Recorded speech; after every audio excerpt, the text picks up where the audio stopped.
जुलाई 2021, दिसंबर 2020, fab 2019, सितंबर 2019, ये 2024 की, मार्च 2018, फरवरी 2019, 7 फरवरी 2021 की है, 1 जनवरी 2023, 22-23 मैंने लिखा है इसमें, 2020 का। हेलो दोस्तों, मेरा नाम विमल चित्रा है। मैं एक राइटर, पोएट और परफॉर्मर हूँ। मैं रोज़ सुबह उठकर मॉर्निंग पेजेस करता हूँ। मैं रोज़ सुबह उठकर जो है नोटबुक्स में लिखता हूँ, और ये नोटबुक्स मैंने इतने सालों में, 8 से 9 सालों में भर डाली है। पर मैं ये क्यों कर रहा हूँ और इससे मेरी ज़िंदगी में क्या इफ़ेक्ट पड़ता है, हम जानेंगे इस वीडियो में। तो रोज़ सुबह उठकर पेन कागज़ अपने पास रखिए, रोज़ सुबह उठिए और कम से कम 3 पेजेस लिखिए, बिना सोचे, बिना कलम उठाए, बस लिखते चले जाइए, उसे देखिए मत, उसे जज मत कीजिए। जो भी दिमाग में आ रहा है सब कुछ लिखिए। देखना अगर आपकी लाइफ अगर नहीं बदली तो, क्योंकि मेरी तो बदली है। अगर आपने इसे बहुत अच्छे से किया, अगर आपने 15-20 दिन अच्छे से किया, तो आपको दिखाई देने लगेगा कि क्या हो रहा है आपकी लाइफ में। मैंने अपने दोस्तों को बताया है और उन्होंने ये करना शुरू किया है। मैंने काफ़ी सारे दोस्तों को बताया है, उनसे करवाया है, और सच में उन्होंने अपनी ज़िंदगी में बदलाव देखा है। इन सब को मैंने कभी नहीं पढ़ा। आपको इसे पढ़ना नहीं है, इसे सिर्फ लिखना है। एक डंप यार्ड है, और आपको लग रहा होगा कि यार इतना सब कुछ की क्या ज़रूरत है, इतना मेरे अंदर है क्या।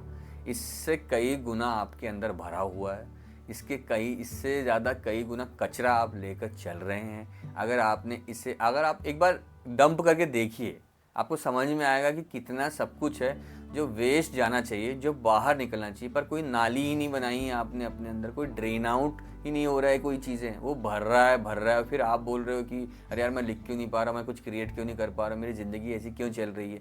ज़िंदगी में अगर आपको बदलाव चाहिए, क्योंकि मेरी लाइफ बदली है, क्रिएटिव लाइफ ही नहीं, एक आर्टिस्ट की लाइफ ही नहीं, ज़िंदगी में कुछ बदलाव आया है। और वो इसलिए क्योंकि मैं बहुत सारे इमोशन अपने साथ लेकर चल रहा था, उसे बाहर निकालना बहुत ज़्यादा ज़रूरी था, ताकि दूसरे इमोशन, ताकि दूसरी चीज़ों के लिए, खुशियों के लिए, जो है हैप्पीनेस के लिए, या अपनी बात के लिए, या बाकी चीज़ों के लिए जो कि ज़िंदगी में है, जो कि अच्छी चीज़ें हैं, उसके लिए जगह बने। कॉमेडियन वीर दास मॉर्निंग पेजेस करते हैं, Grammy award winner Alisha keys morning pages करती है। पर ये आया कहाँ से, इसकी शुरुआत कहाँ से हुई?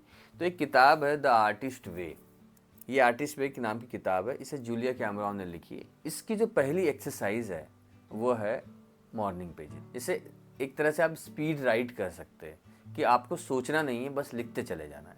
मैं रोज़ सुबह उठकर ये काम कर रहा हूँ, और इसमें तो एक्सरसाइज में तो दिया हुआ है कि करीब करीब 3 पेज आप भरो। तो शुरू में तो मुझे बहुत दिक्कत होती थी 3 पेज भरने में, मैं आधा पेज ही भर पाता था। पर धीरे धीरे कभी कभी ऐसे भी वक्त आया कि मैंने 7-8 पेज भरे हैं, 5 पेज भरे हैं। पर रोज़ सुबह उठकर इसे करना है। इसमें मेरे बहुत सारी कविताएँ आई, बहुत सारी कहानियों के आइडियाज़ आए, बहुत सारे ऐसे आइडियाज़ आए जो मैं अपने दिल के अंदर छुपा के रखा था, क्योंकि मैं स्पीड राइट कर रहा था, मैं अपने आप को जज नहीं कर रहा था। वो आइडियाज़ जो है वो पन्नों पर आते चले गए।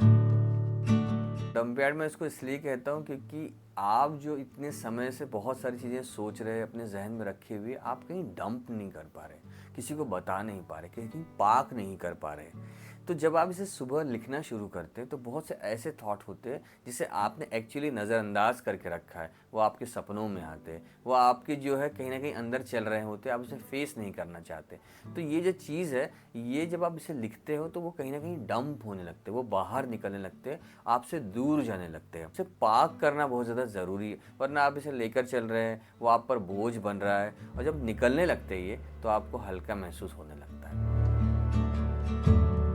तो मैं इसे टॉकिंग टू योरसेल्फ भी कहता हूँ, क्योंकि जैसे आप कभी जब परेशान होते हैं तो आप चाहते हैं कि आपका दोस्त आपसे बात करे, और जब आप बात करते हो अपने दोस्तों से, किसी से भी बात करते हो, तो आपको अच्छा लगता है, हल्का लगता है। पर मैं आपको बता दूं कि किसी दोस्त से बात करना ऐसा है जैसे कि म्यूज़िक सुनने पर आपको बहुत अच्छा लगता है। जैसे आपने कोई ट्रैक चलाया और आपको बहुत सुंदर लग रहा है, बहुत अच्छा लग रहा है, पर जब आप खुद से इसको सॉल्व करते हो, जब आप खुद से इसको देखते हो, तो ये ऐसा है जैसे कि आप म्यूज़िक बना रहे हो। उसका आनंद, उसका मज़ा अलग है, क्योंकि ये आप खुद से कर रहे हो। आपको जब आप इसे करने लगते हैं तो आपको ताकत मिलती है। आप जो है दूसरे पर डिपेंडेंट होना छोड़ते हैं, आप इंडिपेंडेंट बनते हैं कि कभी भी कुछ भी प्रॉब्लम आएगी तो मेरे पास कुछ है जिसमें मैं अपने आप से बात कर सकता हूँ और किसी न किसी तरीके का सॉल्यूशन ला सकता हूँ। कभी कभी कोई डिसीजंस होते थे जो मुझे लेने होते थे और मैं समझ नहीं पा रहा होता था या कंफ्यूज हो रहा होता था कि मुझे इधर जाना है कि मुझे इधर जाना है, तो मैं वो थॉट को ना बिना जज किए ये स्पीड राइट में लिखता चला जाता था।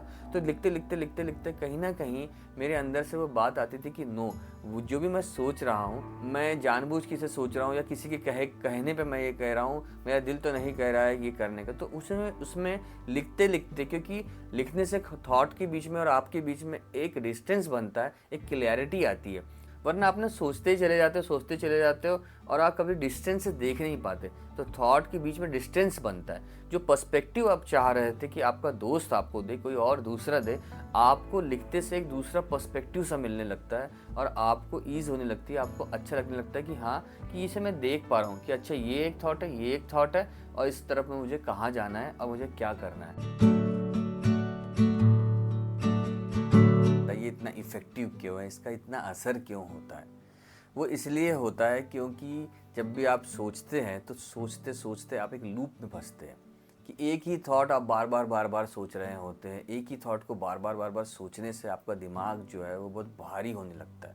पर समझिए कि अगर आपको कोई आपका ध्यान भटका दे, या जैसे आपको कोई बोले कि चलो फिल्म देख लेते हैं या आप क्रिकेट खेलने चले जाएं, तो आपका दिमाग डाइवर्ट होता है और उससे आपको हेल्प मिलती है उस थॉट को छोड़ने में, उस लूप से निकलने में। पर जैसे ही फिर अगर आप खेल कर आ गए या फिल्म देख कर आ गए तो वापस से वो थॉट आने लगता है, क्योंकि उसका इलाज तो हुआ नहीं है। आपने लूप ज़रूर तोड़ा है पर वो ब्रेक अच्छे से हुआ नहीं है। मॉर्निंग पेजेस दो काम करता है। एक ये तो है कि आपको वो कहता है कि पेन और कागज़ पर लिखो, तो आपको फिजिकली इन्वॉल्व होना पड़ता है। तो उससे क्या होता है कि वो वैसे ही फिजिकली सबसे पहले ब्रेक हो रहा है, पर वो मेंटली भी ब्रेक होता है, क्योंकि आप उस थॉट को जो घूम रहा है उसे आप लिखना शुरू करते हो। जैसे लिखना शुरू करते हैं वो ब्रेक हो जाता है, आप फिर उसके आगे का लिखने लगते हैं और आप कितनी बार बार उसको लिखेंगे आपको दिखाई देने लगेगा कि मैं बार बार इसे लिख रहा हूँ, क्योंकि डिस्टेंस बन जाएगा जैसा कि मैंने कहा। तो वो दिखाई देने लगता है, तो वो वहाँ से धीरे धीरे घटना शुरू होता है। एकदम से तो नहीं, पर धीरे धीरे आप 2 दिन उसे लिखेंगे, तीसरे दिन लिखेंगे, चौथे दिन आपको घटता हुआ दिखाई देगा, आपके अंदर से जाता हुआ दिखाई देगा, आपके अंदर नहीं रहे। प्लीज़ इसे कीजिए। और भी मैं आगे की वीडियो में बताता रहूँगा बहुत सारी ऐसी बातें जो सच में आपकी ज़िंदगी में काम आएगी, जो आपको थोड़ा सा और हल्का बनाएगी, कामयाब बनाएगी। तब तक के लिए फिर से मिलते हैं दूसरे वीडियो में। नमस्कार, जय भीम।